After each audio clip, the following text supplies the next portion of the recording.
So I've been noticing that the mainstream media has given a really positive portrayal of the leader of the Syrian revolution, Abu Muhammad al-Jolani, and I've been wondering, why is this Zionist media that for the past 13 months has whitewashed the crimes of Israel against the Palestinian people, why are they so optimistic about this particular figure? So I thought I'd look at all of these different mainstream news outlets and compare how they depict Jolani versus someone comparable like Yahya Sinwar. For example, here is the Times with the headline, "Who is Abu Muhammad al-Jolani? Polite Syrian leader heads home." But when we compare to their coverage of Yahya Sinwar, cruel and uncompromising Hamas terrorist. CNN says how Syria's rebel leader went from radical jihadist to a blazer-wearing revolutionary. When it comes to Sinwar, Hamas leader said civilian death toll could benefit militant group in Gaza war. So Sinwar doesn't care about dying civilians. It just helps you militarily. BBC says, from Syrian jihadist leader to rebel politician, how Abu Muhammad al-Jolani reinvented himself. It's a complete makeover. But when it came to Sinwar, Hamas hardliner Yahya Sinwar elected as Gaza leader. He's a hardliner with a disturbing past. The Telegraph says moderate jihadist leader storms Syria but tells troops not to frighten the children. All these reports are from the past week, by the way. Week or week and a half. The Telegraph on Sinwar, Hamas leader believes civilian deaths are necessary sacrifices in Israeli war, leaked letters show. Yahya Sinwar appears to be stalling ceasefire talks and using Palestinian fatalities to his advantage. This is a bloodthirsty man who doesn't even care about the deaths of his own people. The Financial Times says, Abu Muhammad al-Jolani, the Syrian rebel leader who overthrew the Assad regime, the offensive by his Islamist group has marked a turning point in the country's bloody 13-year civil war. But when it comes to Sinwar, the Financial Times says, ruthless architect of Hamas's October 7th attack. Sky News says, West has nothing to fear from Syria rebel leader whose group ousted Assad, tells Sky News. But when it comes to Sinwar, terrorist mastermind is dead and we must celebrate the end of his evil regime. Quite a contrast.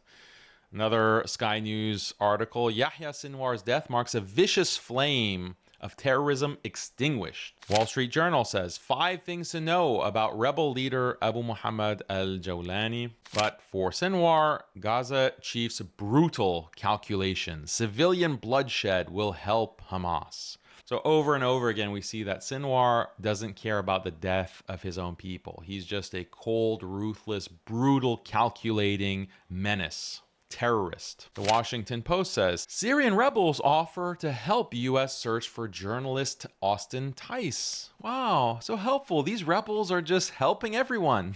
But for Sinwar, architect of massacre in Israel. After years in Israeli prison, he used his hardline influence in Gaza to build Hamas into a powerful militia force. Bloomberg says, Syria's rebel leader al-Jolani needs a chance. But when it comes to Sinwar, Bloomberg says Hamas's new political chief has cunning, brutal past. And it's not just mainstream media outlets where we see this dichotomy. Even Washington think tanks and policy institutes have the same talking points. The Washington Institute for Near East Policy, for example, hardcore neocon Zionists, they say how Syria's diversity-friendly jihadists plan on building a state. This is an article from last week talking about Jolani and the rebels. They're diversity friendly. But then when it comes to Sinwar, this is what they had to say. His death can bring the Middle East closer to peace. The long elusive terrorist was known for brutality to Israelis and Gazans alike. You know, they keep repeating this, that he just even hates Palestinians. He wants to see them die for his own political calculation. And his passing opens the door to diplomatic, economic, and political progress. So obviously all the articles about Jolani are positive.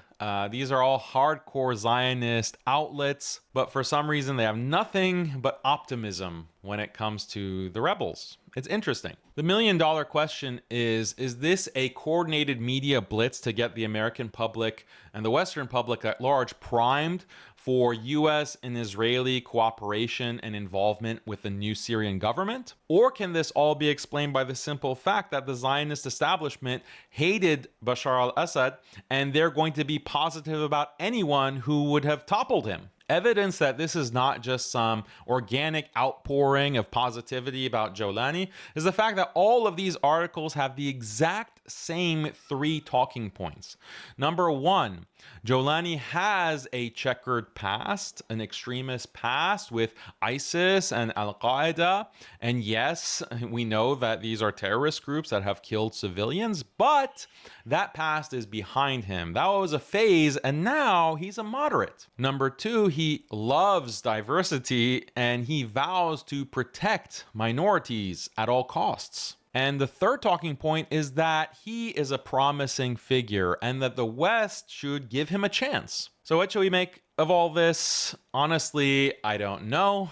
I think that we can't really make a definitive conclusion about the new Syrian government or even Jolani himself. We just have to wait and see. But what do you think? Let me know in the comments. And if you want a fuller analysis of the Syrian revolution and Jolani, then you can watch the live stream Haqiqatjou that we did where I covered the Syrian revolution in much greater depth.